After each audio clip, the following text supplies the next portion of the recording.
விண்வெளி திட்டங்கள்ல நம்ம இந்தியா சமீபத்துல எதெல்லாம் நாலாவதா சேர்ந்திருக்காங்க இதை நம்ம பார்க்க போறோம். ஃபர்ஸ்ட் ஒன் ககன்யான், இந்தியாவின் முதல் மனித விண்வெளி பயண திட்டம். இதோட இலக்கு 2025 இந்த வருஷம். இந்த ஸ்கீம் அறிவிச்சபை நம்ம 4th கண்ட்ரி. அமெரிக்கா, ரஷ்யா, சைனாவுக்கு அடுத்து மிஷன் சக்தி, வானில் உள்ள செயற்கைக்கோள்களை அழிக்கும் ஏவுகணை. இது எப்ப டெஸ்ட் பண்ணாங்கன்னா 27 மார்ச் 2019. இதுலயும் நம்ம 4th கண்ட்ரி, அமெரிக்கா, ரஷ்யா, சைனாவுக்கு இதுக்கப்புறம் சந்திரயான், இந்தியாவின் முதல் நிலவு ஆய்வு திட்டம் 1, 2, 3 வரைக்கும் அனுப்பியிருக்காங்க. இதுல 2, 3 வந்து நிலவுல சவுத் போல ஆராய்ச்சி பண்ணிச்சு. இதுலயும் நம்ம 4th கண்ட்ரி, அமெரிக்கா, ரஷ்யா, சைனாவுக்கு இதுக்கப்புறம் ஸ்பேஸ் ஸ்டேஷன், விண்வெளியில நம்ம இந்தியா சொந்த முயற்சியில ஆராய்ச்சி மையம் உருவாக்குறாங்க. என்ன பேருனா பாரதிய அண்டார்டிகா ஸ்டேஷன்.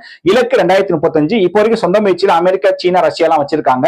இதுல நம்ம 4th கண்ட்ரி. இதுக்கப்புறம் ஸ்பேஸ் டாக்கிங், ஸ்பாடெக்ஸ் 2 சேட்டலைட்டை இப்ப சமீபத்துல ரெட்டை விண்கலத்தை வெற்றிகரமா இஸ்ரோ விஞ்ஞானிகள் விண்வெளியில ஒருங்கிணைத்து சாதனை படைச்சிருக்காங்க. 16 ஜனவரி 2025. இந்த சாதனை படைச்சு நம்ம 4th கண்ட்ரி, அமெரிக்கா, சைனா, ரஷ்யாவுக்கு தேங்க்யூ.